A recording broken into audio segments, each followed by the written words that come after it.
From the Cronkite studios in downtown Phoenix, this is Cronkite News.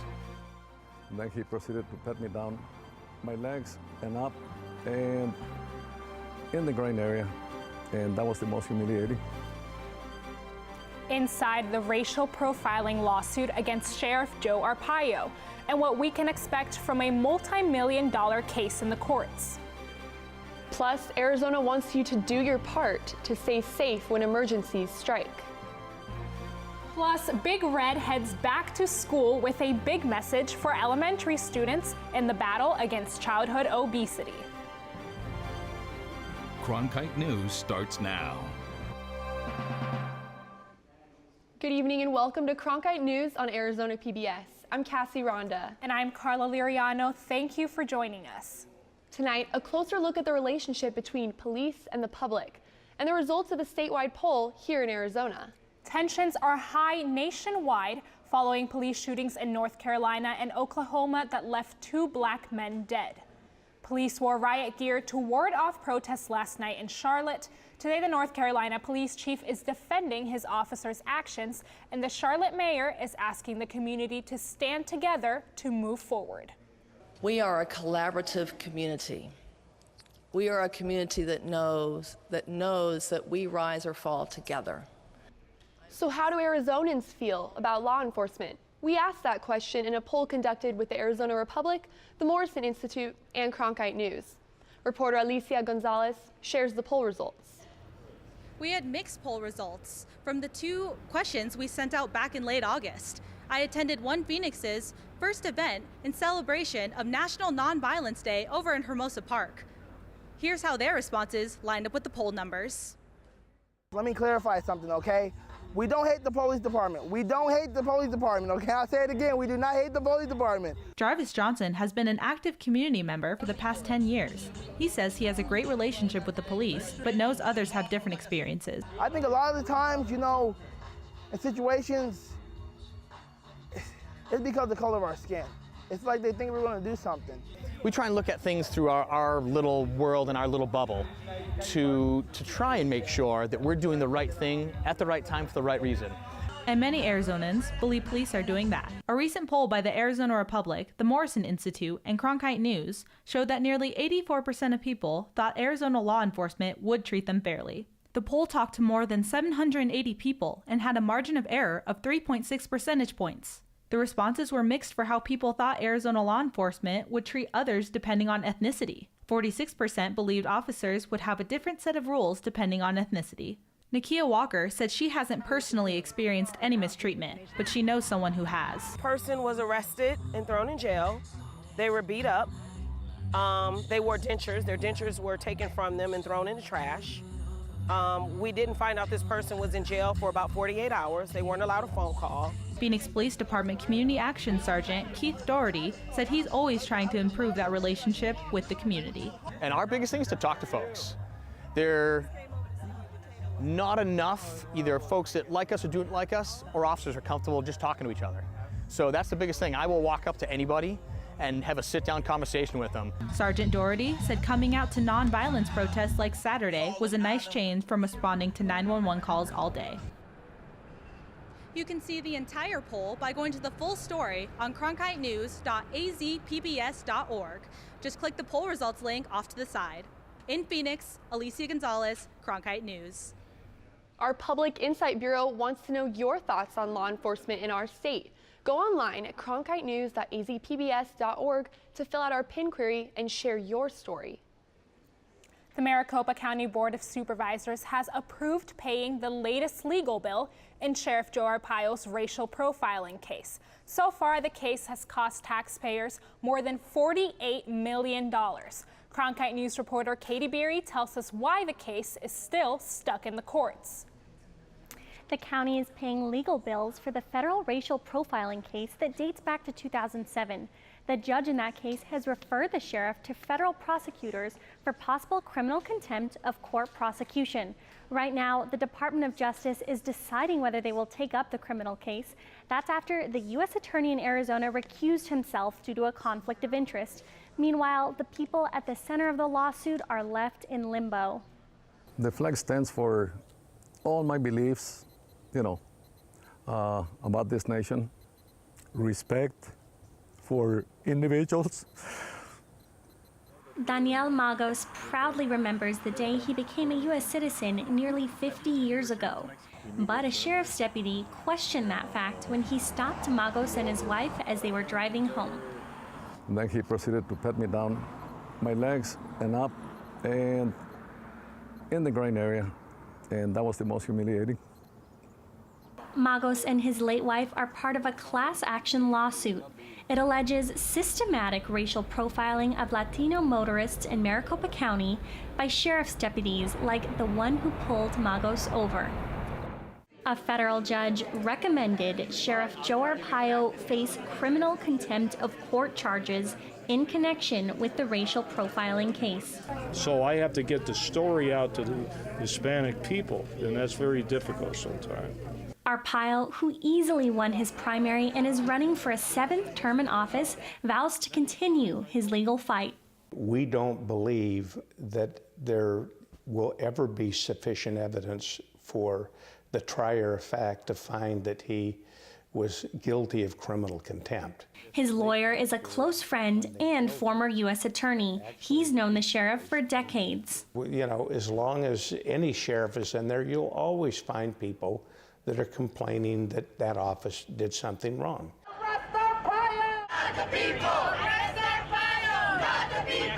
While protesters take to the streets to complain about Arpaio's practices, Magos quietly waits for justice.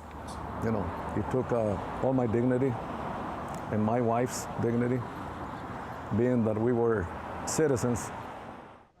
Arpaio's lawyer said they're expecting a status update the second week of October. We did reach out to the Department of Justice, and they declined to comment on the case.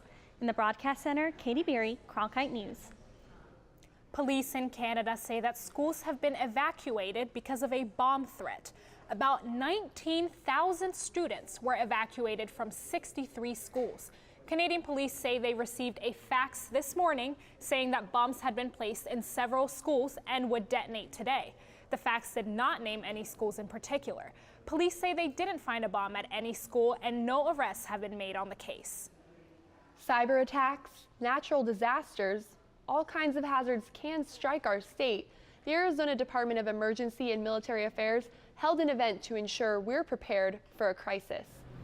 Cronkite News reporter Joey Carrera was at the event as they mapped out plans to stay safe. The event was filled with all kinds of community members, from church leaders to first responders, and they all had the same goal of spreading a message that will lead to action, so that if we or our communities are faced with a crisis, we can recover. The first part of preparing for a disaster starts with the conversation at home. Wendy Smith-Reeve, Deputy Director of the Arizona Department of Emergency and Military Affairs, says we have to ask ourselves basic questions. What would you need? Do you have enough non-perishable food? Do you have enough water? She recommends making and storing emergency kits. Being prepared at home helps the government in their disaster planning. As each of the individual citizens is preparing, the government is making similar plans to assist them in the event that some of those needs fall short. But dangerous situations can happen anywhere, at any time.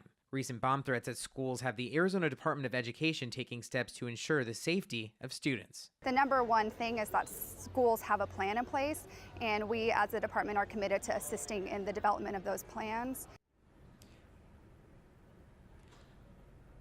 All agencies I spoke with said the time to create a plan is now, before disaster strikes. They say to sit with your family and practice that plan. In downtown Phoenix, Joey Carrera, Cronkite News. A cancer-causing element found in water across the nation. Coming up on Cronkite News, how the water provided by the city of Phoenix compares in the levels of chromium-6. And Arizona high schoolers get a special honor after they recruited more than 21,000 blood donors last year. Today, those teenagers gather in a new push to save more lives. I think I finally found my hallelujah. I've been waiting for this moment all my life. Now all my dreams are coming true. Yeah. I've been waiting for this moment. It's good to be alive right about now.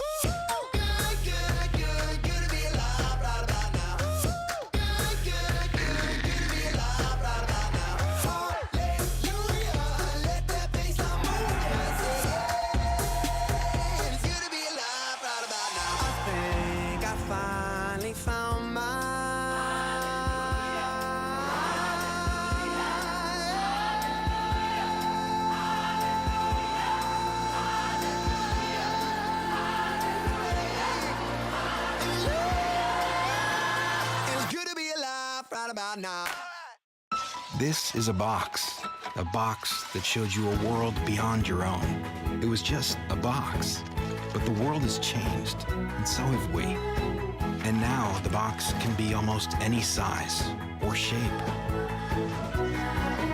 And you decide what you want to explore. Anytime, any place. Break out of the box with PBS. It's known as the Erin Brockovich chemical, and it's being found in water around the nation. A new study released by the Environmental Working Group shows Phoenix to have the highest levels of chromium-6, a chemical that is known to be cancer-causing.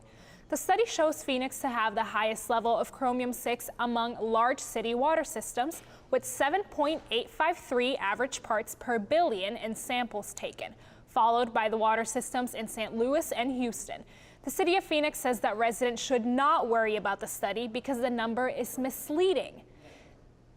They say it's because it doesn't take into consideration that chromium-6 comes mainly from groundwater, and groundwater makes up only approximately 2% of Phoenix's water supply. The statement also shows that the latest city testing showed the average level of chromium-6 in water delivered to customers is at an average of 0.39 parts per billion, well below the California maximum containment level of 10 that the study is based on. The city assures residents that the water is still safe to drink. A study says that a healthcare worker shortage may become a problem here in Arizona. The study was done by the Vitalist Health Foundation and the city of Phoenix. The study says that there is growth expected in nearly every healthcare job over the next 3 years. However, there are expected shortages of workers for positions like nursing, physical therapists, and medical assistants. Mylan was heard today in response to a high price increase of EpiPens. CEO Heather Bresch testified in front of the House Oversight Committee. In the past, Bresch has defended the price increase. The committee said last week that they are sympathetic toward the families affected that can no longer afford the life-saving medication. Prices for the EpiPen have increased by over 500% since 2009. A Valley teenager who is a 3-time leukemia survivor helped celebrate a life-saving trend today: teenagers donating blood. Reporter Allison Hoskins was there as the United Blood Services honored the High School Blood Drive Challenge, which helped recruit more than 21,000 teenage blood donors last school year alone. Allison? 1 in every 6 blood donors in Arizona are teenagers. United Blood Services High School Blood Drive Challenge is helping teens donate and raise awareness about blood donation. I just bring out the awareness that blood is very important, that you never know when you might need it or somebody in your family. Haziel Almeida is a 17-year-old senior at Metro Tech High School and is vice president of his school's blood drive committee. For him, blood donations and blood drives hit close to home. I was diagnosed in 2008 with acute lymphoblastic leukemia, and I went through intensive treatment for about 3 years, chemotherapy, and then by October 7th, I was cancer-free. And then 2 months passed, and October 31st, I relapsed. So it was scary Halloween. Almeida can laugh about it now because after 2 relapses, he's cancer-free and has been for 3 years, thanks to intense treatment and the help of over 135 blood donors. Donors like Taylor Williamson. She's a senior at Highland High School, and her school has held the record for the most blood donations for the last 9 years. Williamson joined her school's blood drive committee to help prepare for her future. I want to be a nurse when I'm older, so I'm really interested in medicine. I want to do as much as I possibly can to learn about medicine. So we have a class at our school, community service. It's called GC 105, and that's where I learned about blood drive, and I joined it, and ever since then I've loved it. The celebration at Chase Field also inspires schools to continue to give. Today, we're not only celebrating their accomplishments from last year, but we're also kicking off the school year with the Blood Drive Challenge so that the teens that are going back to school can organize blood drives across campuses all over the state this year. United Blood Services has been doing the High School Blood Drive Challenge for 10 years. Nearly 200 schools participate, and they're hoping more students sign up to be heroes. Ever since I went through my cancer, I just feel like it happened because I have a purpose here. Like, I just feel like it's just made me aware of the importance of not only blood, but bringing awareness to anything that you find important in your life. To learn more about the United Blood Services High School Blood Drive Challenge, how you can and your school can get involved, or how to donate, go to cronkitenews.azpbs.org. In the Broadcast Center, Allison Hoskins, Cronkite News. The number of Latino-owned businesses has been on the rise over the last few years. Coming up on Cronkite News, how groups like Fuerza Local are trying to continue growing the influence of Latino businesses. There's lingering moisture from what was Hurricane Payne. Increased chances of rain and heavier winds are headed our way. I'll have your full forecast up here next on Cronkite News. 1, 2, 3, 4, 5. I'm always searching to feel like I fit into something. We are the people that we are because of our past.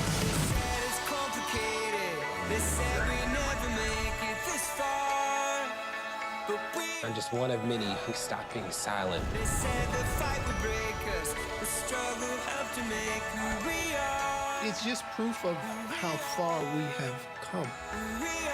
Make sure in all the hustle and bustle, we don't lose sight of why we're here. It all boils down to communicating the lives we live. If you look closely, they've got a story to tell. He connects with you in a very deep way. We wish you love, peace, and soul. Come with us on this great adventure.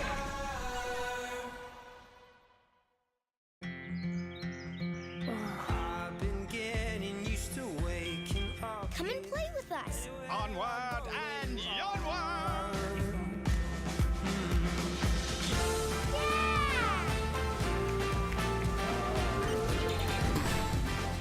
Good ideas open up a whole new world of possibilities. The more you know about history, the more you know about yourself. The sky is the limit. Where I go, there you are.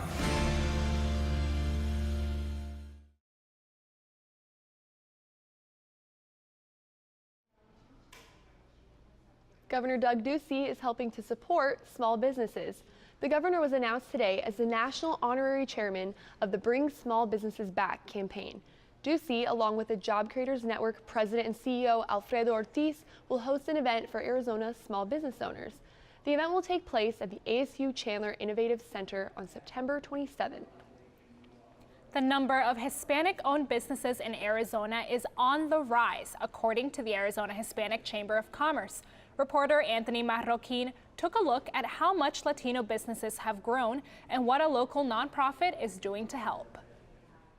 Hispanic-owned businesses in Arizona increased from 52,000 to more than 89,000 between 2007 and 2012, according to the Arizona Hispanic Chamber of Commerce.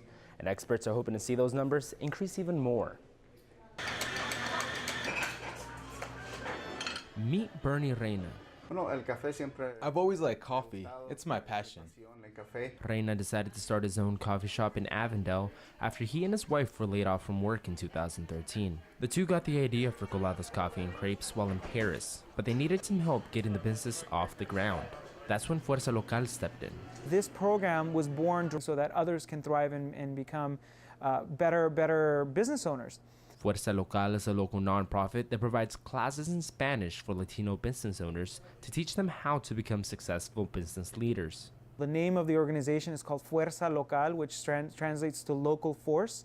And I think that's really starting to happen. Starting up your own business like Colados Coffee and Crepes isn't easy, but it's part of the American dream. And here in Arizona, that's a dream that many Latinos have been fulfilling more and more over the years, according to numbers from the Arizona Hispanic Chamber of Commerce. Understanding whether there's paperwork that you have to fill out, for instance, if you're contracting with certain companies and agencies, all of those sorts of things, it helps definitely to have a stronger educational base to kind of face those challenges. Both the Arizona Hispanic Chamber of Commerce and Fuerza Local agree that it's important to keep educating Latino business owners like Reina.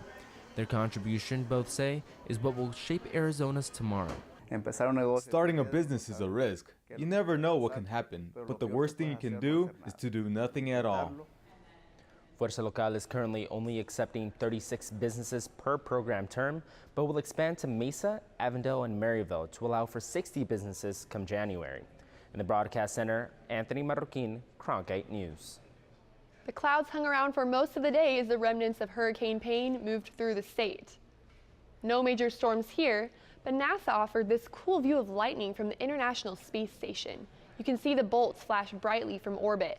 Sarah Lichterman is in the Weather Center with a look at the weather heading our way.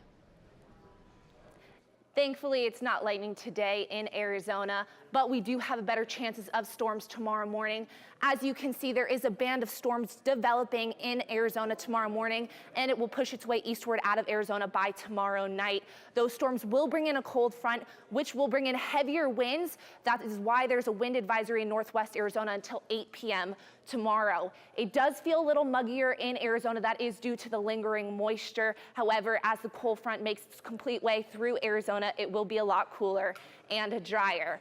Going into tonight, 10% chance of rain, especially into tomorrow as well, and it will increase as the day goes on.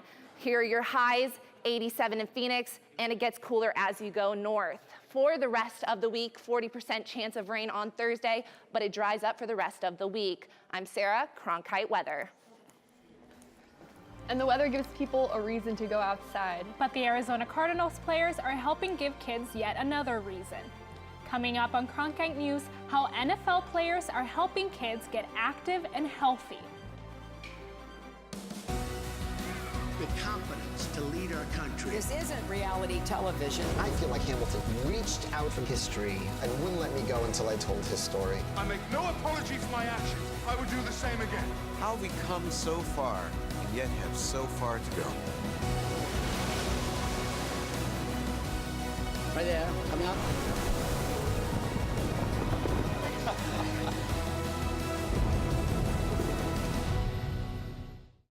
In 1920s Melbourne, Careful with the hand luggage. My pistol's in there somewhere and it may still be loaded. Phryne Fisher is a detective. Things could get interesting around here. Thought they already were. Who isn't afraid to live a little. I hope you're not concealing a dangerous weapon under that skirt. I'm concealing a lot of things. Why do you think you could just run off on your own? Because I'm carrying a gun. The irresistible series, Miss Fisher's Murder Mysteries. Saturday night at 10 on Arizona PBS. Hi, I'm Charlie Rose. As part of the Walter Cronkite School of Journalism and Mass Communication at ASU, Arizona PBS is providing a state-of-the-art venue for the next generation of journalists. From newsrooms in Washington, Los Angeles, and here in Phoenix, students engage in real-time, real-world news reporting, broadcast production, and online innovation. The Cronkite School and Arizona PBS working together in new ways to bridge the classroom to the community in the digital age.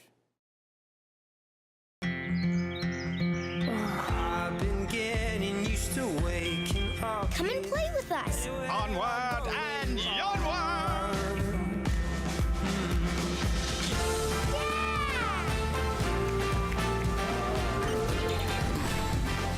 Good ideas open up a whole new world of possibilities. The more you know about history, the more you know about yourself. The sky is the limit. Where I go, there you are. Students at Tempe Elementary School had more than a swing set for fun at recess. They also get a visit from the Arizona Cardinals. It's part of the NFL Play 60 campaign. The mission is to reverse the trend of obesity and get kids up and active. Reporter Blair McElroy takes us to the playground with students who got to play with the Arizona Cardinals. Arizona Cardinals starting center A.Q. Shipley had some football fun with the kids at Holdman Elementary School Tuesday. Nice catch.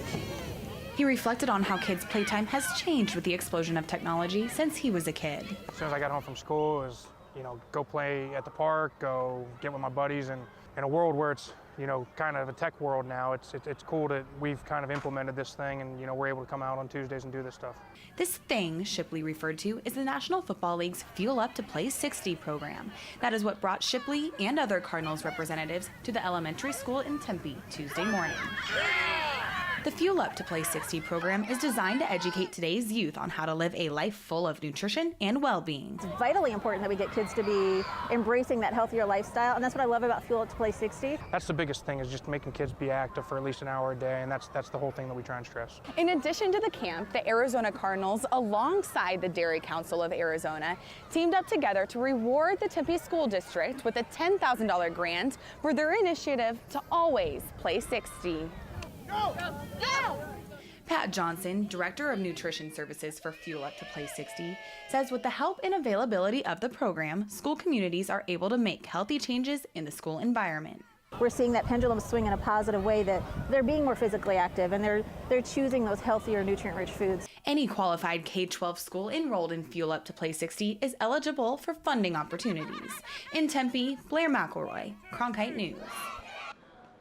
Cronkite News is proud to be the news division of Arizona PBS. Here's what's coming up on Arizona Horizon and PBS NewsHour. On the next Arizona Horizon, we will check out a door-to-door campaign to get dropouts enrolled back in school. That story and more on the next Arizona Horizon. I'm Judy Woodruff. On the next NewsHour, Miles O'Brien examines the robots on the front line of fighting terrorism. That's Wednesday on the PBS NewsHour.